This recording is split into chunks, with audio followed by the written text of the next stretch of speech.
আমরা একবার একটু নজর রাখি হাটখোলা মনসাতলা, সেখান থেকে আমাদের প্রতিনিধি বিধান সরকার রয়েছেন। বিধান, তুমি যেখানে রয়েছে সেখানকার ছবি, সেখানকার আবহাওয়াটাও একটু জানতে চাইবো।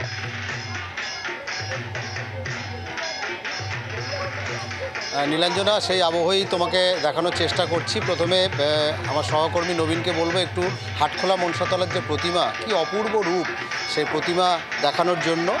এই চন্দননগরে আমরা যে বারোয়ারিগুলোতে যাচ্ছি, সকাল থেকেই ঘুরছি এবং যেটা দেখতে পাচ্ছি যে মানুষের ঢল, অর্থাৎ আজকে নবমী, এর আগেও তোমার সাথে কথা হচ্ছিল যে বেলা যত বাড়ছে মানুষের ঢল ততই নামছে চন্দননগরের রাস্তায়।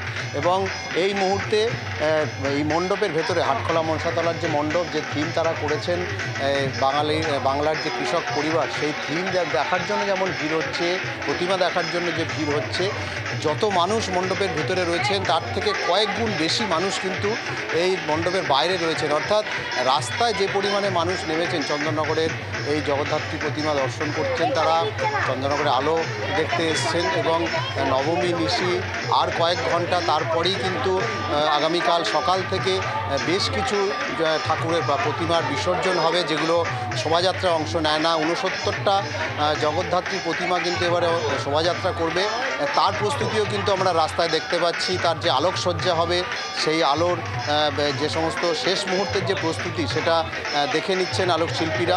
এবং সবথেকে বড় কথা হচ্ছে যে মানুষের এই যে ক্লান্তিহীন আবেগ, যেভাবে মানুষ হেঁটে চলেছেন কিলোমিটারের পর কিলোমিটার রাস্তা, এবং তাদের কোনো ক্লান্তি নেই।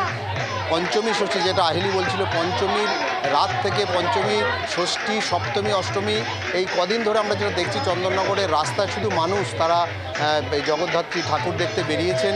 এবং আজকে নবমী সকাল থেকেও যেভাবে মানুষের ঢল নেমেছে, তারা পুজো দেখেছে, নবমীর যে পুজো, সেই পুজো বিভিন্ন মণ্ডপে অনুষ্ঠিত হয়েছে। আর একটু পরে এখানে সন্ধ্যার আরতি হবে। এবং এই যে প্রতিমা দেখার যে ইচ্ছা, এটা কিন্তু চন্দননগরের একটা আবেগ। এবং শুধু চন্দননগরবাসী নয়, আশেপাশে চুঁচুড়া, ব্যান্ডেল, শ্রীরামপুর, হুগলি জেলার বিভিন্ন প্রান্ত থেকে মানুষ আসে। পাশাপাশি ভিন জেলা থেকেও কিন্তু প্রচুর মানুষ এই চন্দননগরে আসেন।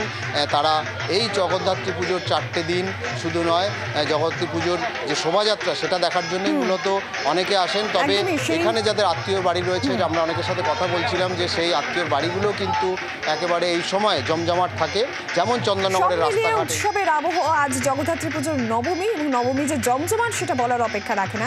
ধন্যবাদ বিধান, ধন্যবাদ আহিলি। বাংলার আওয়াজ, বাঙালির আবেগ, জি 24 ঘন্টা।